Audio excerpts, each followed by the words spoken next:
उद्धव ठाकरेंनी शिवसेना मेळाव्यामध्ये युती तुटल्याची घोषणा करत एकनाथ चलोरेची भूमिका स्पष्ट केली। नेमकं काय म्हणालेत उद्धव ठाकरे पाहूयात। भविष्यामध्ये शिवसेना एकटी महाराष्ट्रावरती भगवा फडकवेल। आता याच्या पुढे मी युतीसाठी कोणाही दारामध्ये कटोरा घेऊन जाणार नाही। जे काही असेल ते माझं भगव्याचं, माझ्या शिवसैनिकाचं आणि माझ्या शिवसेना प्रमुखांचं असेल, एकट्याचं असेल। मला कोणाच्या भिकेवरती मी राहणार नाही।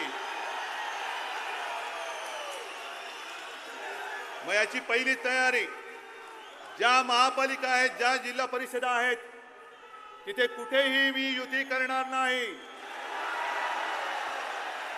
माझा शिवसैनिक स्वतःच्या हट्टापायी, स्वतःच्या वेडापायी आणि स्वतःच्या महत्वाकांक्षापायी कुठेही माझ्या आई समान शिवसेनेशी गद्दारी करणार नाही, तिच्या खुशीवरती वार करणार नाही।